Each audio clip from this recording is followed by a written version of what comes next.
ಮುಧೋಳದಲ್ಲಿ LIC ಪ್ರತಿನಿಧಿಗಳ ಕ್ಷೇಮಾಭಿವೃದ್ಧಿ ವಾರ್ಷಿಕ ಸಭೆ ಅದ್ದೂರಿಯಾಗಿ ಆಚರಣೆ. ಮುಧೋಳ ನಗರದ ಅಂಬೇಡ್ಕರ್ ಭವನದಲ್ಲಿ ಎಲ್ಐಸಿ ಪ್ರತಿನಿಧಿಗಳ ಕ್ಷೇಮಾಭಿವೃದ್ಧಿ ವಾರ್ಷಿಕ ಸರ್ವಸಾಧಾರಣ ಸಭೆಯನ್ನು ಅದ್ದೂರಿಯಾಗಿ ಆಚರಿಸಲಾಯಿತು. ಕಾರ್ಯಕ್ರಮವನ್ನು ಉದ್ಘಾಟಿಸಿ ಮಾತನಾಡಿದ ವಿಭಾಗೀಯ ಪ್ರತಿನಿಧಿಗಳ ಸಂಘದ ಅಧ್ಯಕ್ಷ ಪದ್ಮರಾಜ ತಡಸದ, ಎಲ್ಐಸಿ ಪ್ರತಿನಿಧಿಗಳು ನಿಗಮದ ಆಧಾರ ಸ್ತಂಭಗಳಿದ್ದಂತೆ. ಪ್ರತಿನಿಧಿಗಳ ಶ್ರಮ ಹಾಗೂ ಸೇವೆಯಿಂದ ಸಂಸ್ಥೆಯ ಬೆಳವಣಿಗೆ ಸಾಧ್ಯವಾಗ್ತಿದೆ. ಆದ್ದರಿಂದ ನಿಗಮವು ಪ್ರತಿನಿಧಿಗಳ ಕ್ಷೇಮಾಭಿವೃದ್ಧಿಗೆ ಹೆಚ್ಚಿನ ಆದ್ಯತೆ ನೀಡಬೇಕೆಂದು ಹೇಳಿದರು. ದೇಶದಲ್ಲಿ ಎಲ್ಐಸಿ ಸೇರಿದಂತೆ ಹಲವು ಜೀವ ವಿಮಾ ಸಂಸ್ಥೆಗಳು ಕಾರ್ಯನಿರ್ವಹಿಸುತ್ತಿವೆ.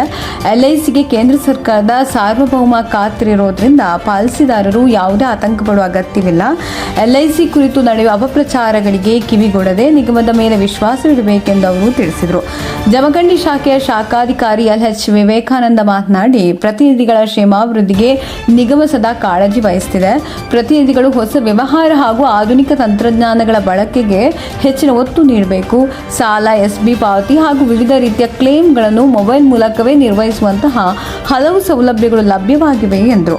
ಮುಧೋಳ ಶಾಖೆಯ ಶಾಖಾಧಿಕಾರಿ ಕೃಷ್ಣರಾಜ ಪಡಿಯಣ್ಣವರ ಮಾತನಾಡಿ, ಪ್ರತಿನಿಧಿಗಳು ಹೆಚ್ಚಿನ ಸಂಖ್ಯೆಯಲ್ಲಿ ಪಾಲಿಸಿಗಳನ್ನು ಮಾಡಿಸುವ ಮೂಲಕ ಆರ್ಥಿಕವಾಗಿ ಸಬಲರಾಗಬೇಕು. ಶಿಸ್ತು ಹಾಗೂ ಬದ್ಧತೆಯಿಂದ ಕಾರ್ಯನಿರ್ವಹಿಸಿ ನಿಗಮದ ಅಭಿವೃದ್ಧಿಗೆ ಕೈ ಜೋಡಿಸಬೇಕೆಂದು ಸಲಹೆ ನೀಡಿದರು. ಹುಲ್ಯಾಳದ ಗುರುದೇವಾಶ್ರಮದ ಹರ್ಷಾನಂದ ಮಹಾಸ್ವಾಮಿಗಳ ಆಶೀರ್ವಚನ ನೀಡಿ, ಎಲ್ಐಸಿ ಸಂಸ್ಥೆಯ ಮೂಲಕ ಅನೇಕ ಉದ್ಯೋಗಾವಕಾಶಗಳು ಸೃಷ್ಟಿಯಾಗುತ್ತಿದ್ದು ನಿರುದ್ಯೋಗ ಸಮಸ್ಯೆ ನಿವಾರಣೆಗೆ ಇದು ಸಹಕಾರಿಯಾಗಿದೆ ಎಂದರು. ಕಾರ್ಯಕ್ರಮದ ಅಧ್ಯಕ್ಷತೆ ವಹಿಸಿದ್ದ ಲಿಯಾಫಿ ಜಮಖಂಡಿ ಅಧ್ಯಕ್ಷ ಆನಂದ ಹೊಸಕೋಟಿ ಮಾತನಾಡಿದರು. ಮಾಧ್ಯಮ ಸಲಹೆಗಾರ ಅಶೋಕ್ ವಸ್ತ್ರದ, ಕಾರ್ಯಕಾರಿ ಸಮಿತಿ ಅಧ್ಯಕ್ಷ ರತ್ನಾಕರ ಶೆಟ್ಟಿ ಉಪಸ್ಥಿತರಿದ್ದರು. ಲಿಯಾಫಿ ಕಾರ್ಯದರ್ಶಿ ಅಶೋಕ್ ವಜ್ರಮಟ್ಟಿ ವಾರ್ಷಿಕ ವರದಿ ಮಂಡಿಸಿದರು. ಖಜಾಂಜಿ ಶಿವಾನಂದ ಕೆಂಚಪ್ಪನವರ ಲೆಕ್ಕಪತ್ರ ವರದಿ ವಾಚಿಸಿದರು. ಈ ಸಂದರ್ಭದಲ್ಲಿ ವಿವಿಧ ಕ್ಷೇತ್ರಗಳಲ್ಲಿ ಸಾಧನೆ ಮಾಡಿದ ಎಲ್ಐಸಿ ಪ್ರತಿನಿಧಿಗಳನ್ನು ಸನ್ಮಾನಿಸಲಾಯಿತು. ಗೀತಾ ಬಾಲಪ್ಪ ಗೋಳ ಭಕ್ತಿಗೀತೆ ಹಾಡಿದ್ರು. ಮಲ್ಲಿಕಾರ್ಜುನ ಬಟಗುರ್ಕಿ ಸ್ವಾಗತಿಸಿದ್ರು. ಅಪ್ಪಯ್ಯ ಅಂಗಡಿ ಕಾರ್ಯಕ್ರಮ ನಿರೂಪಿಸಿದ್ರು. ಯಲ್ಲಪ್ಪ ಮೇದ್ರಿ ವಂದಿಸಿದ್ರು. ವರದಿ ಎಜೆ ಮನಿಯಾರ, ಮುಧೋಳ.